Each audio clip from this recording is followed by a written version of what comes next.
1970களில் வந்து கூவத்தை சுத்தம் பண்ணி படகு விட போறோம்னு சொல்லி அரசாங்கம் அறிவிச்சு கூவத்தை சுத்தம் பண்ண இறங்கினாங்க. பல லட்சம் ரூபாய் செலவு பண்ணி அந்த கூவத்தை சுத்தம் பண்ணி அங்கங்க வந்து காரி ஓரி பாரின்னு சொல்லி அந்த கடையழி வள்ளல்களுடைய பேர்ல படித்துறைகள் எல்லாம் அமைச்சு படகு விட்டாங்க. அவங்க பண்ண ஒரு தப்பு என்னன்னா, கூவத்துல வந்து கலக்கிற சாக்கடைகளை நிறுத்தாமல் கூவத்தை சுத்தம் பண்ணிக்கிட்டே இருந்திருக்காங்க. அதனால என்ன ஆகி போச்சுன்னா, இவங்க சுத்தம் பண்ணாலும் அதை வந்து சுத்தம் ஆகாமல் சாக்கடை கலந்துகிட்டே இருக்கு. இது வந்து அந்த காங்கிரஸ்காரன் எனக்கு சொன்னது. அதனால இவங்க என்ன பண்ணிருக்காங்க, சட்டசபையில காங்கிரஸ்காரங்க அதை கேட்டிருக்காங்க.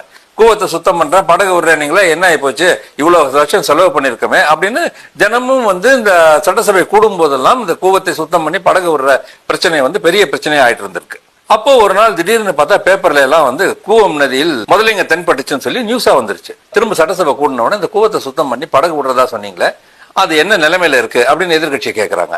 உடனே என்ன சொல்லிட்டாங்க, இல்லைங்க, கூவத்துல வந்து முதலை வந்ததுனால கூவத்தை சுத்தம் பண்ற தொழிலாளிகள் யாருமே தண்ணிக்குள்ள இறங்க மாட்டேறாங்க, அதனால அந்த திட்டம் கைவிடப்பட்டது அப்படின்னு சொல்லி கைவிட்டுட்டாங்க.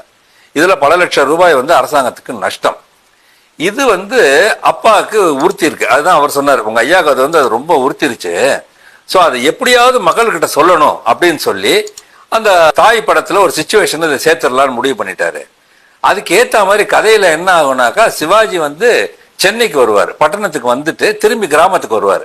வந்த உடனே ஜெயலலிதா அவர்கிட்ட கேட்பாங்க, ஏன் பட்டணத்துக்கு போயிட்டு வந்து அங்க என்ன பார்த்த அப்படின்னு. உடனே அதை வந்து ஒரு சாங் சிச்சுவேஷனா, அதாவது ஒரு பாடல் காட்சியா ஆக்கி சிவாஜி பாட ஆரம்பிப்பார். இதுல இன்னொரு விஷயம் என்னன்னா, அந்த காலகட்டத்தில் தான் திராவிட முன்னேற்ற கழகம் வந்து இந்த மதுக்கடைகளை எல்லாம் திறந்துச்சு, மதுவிலக்கை ரத்து பண்ணி மதுக்கடைகள் எல்லாம் திறந்துச்சு. அதனால அந்த பாட்டோட பல்லவியே, நான் பார்த்தாலும் பார்த்தேண்டி மதராசு பட்டணத்தை, 10 கண்ணு போதாதம்மா பட்டி காட்டம்மா, தெருவெங்கும் பிராந்தி கடை திறந்திருக்காங்க, தினந்தோறும் கண்காட்சி நடத்திக்கிறாங்க அப்படின்னு பல்லவி வரும்.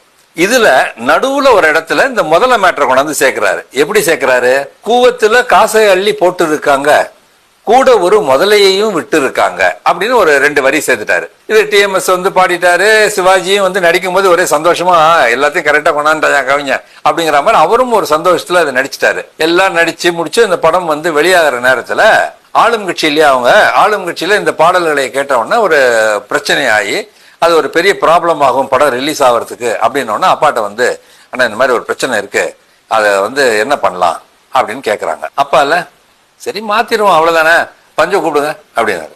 உடனே பஞ்சனை வந்தாரு, எழுதுறா, கூவத்துல காசை அள்ளி போட்டு இருக்காங்க, அதை வந்து குப்பத்துல காசை அள்ளி போட்டு இருக்காங்கன்னு மாத்திக்கோ அப்படின்னாரு. உடனே குப்பத்துல காசை அள்ளி போட்டிருக்காங்க அப்படின்னு பஞ்சனில் கூட ஒரு முதலையும் விட்டு இருக்காங்க இருக்க அப்படின்னாரு. அதுக்காக என்ன, கூட ஒரு முரடனையும் விட்டு இருக்காங்கன்னு மாத்திக்கோ அப்படின்னாரு. கூவத்துல காசை அள்ளி போட்டிருக்காங்க, கூட ஒரு முதலையையும் விட்டு இருக்காங்கிறது குப்பத்துல காசை அள்ளி போட்டிருக்காங்க, கூட ஒரு முரடனையும் விட்டு இருக்காங்க அப்படின்னு மாத்தி கொடுத்துட்டாரு. மாத்தி ரெக்கார்டும் பண்ணி படத்துல அப்படித்தான் வரும். ஆனால் ஒரிஜினல் ரெக்கார்டுல வந்து அது கூவத்துல காசை அள்ளி போட்டு இருக்காங்க, கூட ஒரு முதலையையும் விட்டு இருக்காங்க அப்படிதான் இருக்கும்.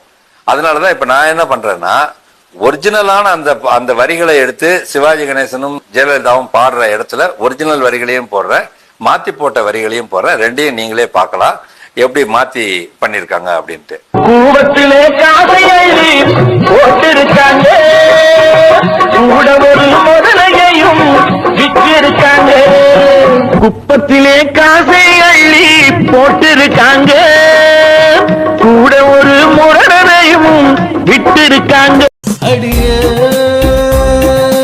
கண்டாங்கி சேல கட்டி கச காட்டு பக்கமாக வாடி உள்ள காட்டாறு உடஞ்சிருக்கு, அங்க தண்ணி பாய்ச்ச போறேண்டி, நாட்டு நட வாடி புள்ள நாம வெள்ளாம செஞ்சிடலாம்.